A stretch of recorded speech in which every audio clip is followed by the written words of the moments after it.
bring up our panel. After 45 years of trying, he did his first pull-up ever this week. Please welcome executive producer and showrunner Steve Molaro. He has a larger collection of flags than Sheldon. Please welcome co-creator and executive producer Bill Prady. He holds U.S. patent number 6998984 for state adaptation devices and methods for wireless communications. Please welcome co-executive producer Dave Getch. Next, it's my distinct pleasure to introduce the dungeon master of the Big Bang Theory writers' room. Please welcome co-executive producer Eric Kaplan. This co-executive producer has read some of his high school poetry to the writers' room, and no, he will not read it now. Please welcome Jim Reynolds. This co-EP makes his family watch the Star Wars holiday special every single Christmas. Please welcome Steve Holland. This co-executive producer used to role-play Disney characters on the Prodigy service. Please welcome Maria Ferrari. He spent many of his summers at computer camp. Please welcome UCLA astrophysicist and science advisor to the show, Dr. David Saltzberg. So now it's time to go inside of the writer's room. But you guys didn't think I would be moderating this, did you? Today's moderator strongly believed at age 6 that she was the long-lost sister of Rainbow Bright. And you can't not love her as the adorable microbiologist, Bernadette Rostenkowski-Wolowitz. Please welcome Melissa Rash.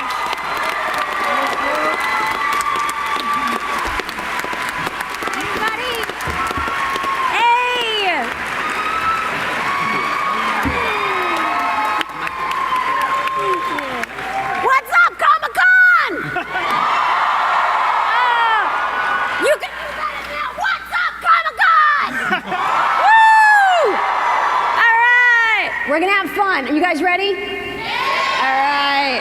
All right. Hey, writers. Hi. Hi. How's it going? Good. All right. So I'm so excited to be moderating this panel. We're gonna have a lot of fun.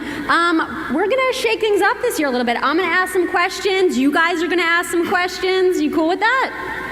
Yeah?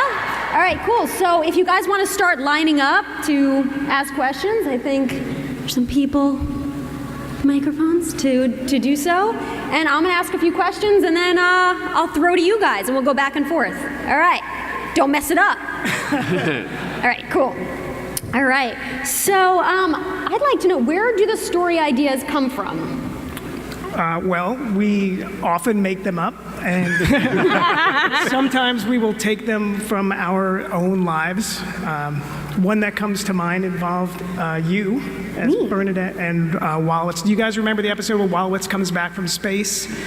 And Bernadette wants to reconnect romantically with her husband, but she's really sick. That was my wedding night. And I was really sick, and I held it together during the wedding, and then it all started coming out of me at the end of the night. I was a mess, and my wife was saying, you know, it's okay, you should go to sleep. And all I could say was, no, we have to consummate the marriage. So she's a lucky lady.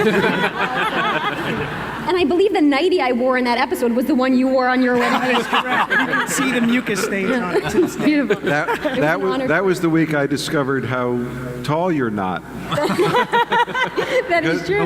Melissa usually wears substantial shoes that are designed by engineers, but she was barefoot in bed, and between takes I came over to give her a note, and she'd gotten out of bed, and I said, so Melissa, oh my God. It's true. I had to get on a ladder just to get the note. But Melissa's husband is very tall, and you describe his meetings with your family. It's true. My whole family's very short, and my husband's 6'1", so I always say when he comes to visit my family, it's like he's coming to the Shire. So any other stories come from your lives? I always wanted a tiara. So You would look we very good in squeezed- one. I think so. A pretty princess, and this is my tiara. Maria, you in the episode where Sheldon got spanked, right? Yes, the one where Amy gets spanked and she's trying to get attention from Sheldon by pretending to be sick was from my high school. That was me. I was doing a play with a guy I really liked, and I was like trying to seduce him backstage by like exaggerating my cold. So I'd be like, "Oh, I'm shaking uncontrollably," and he would like tuck me in with his trench coat. I didn't know that. So, how does the writing process work? Do people go off and write a script on their own, or does everyone work on every script? Since the first season, we've written as a group. So we sit in a room, and a writer's assistant has the horrible job of sitting at a typewriter and writing down everything and getting it right. And we start, fade in interior Leonard and Sheldon's apartment. Sheldon comes in. We do it together. Sometimes in a subset of the whole Usually room. it's this group of people. I don't know how we're not all so sick of each other at this point. I'm sick of some of you. This panel's only an hour. Right? Did you mean the question technically, or like how do we get in touch with our sources of inspiration? Did you mean it psychologically, or Sure, absolutely. how does it work like that? There's a lot of hugging. I know that. And a lot of tears. Yeah. Mostly after the hugging. There's a lot of arguing. There's a lot of people saying people would. I think one of the best moments last year involved me making Steve very angry when he was talking about the great episode where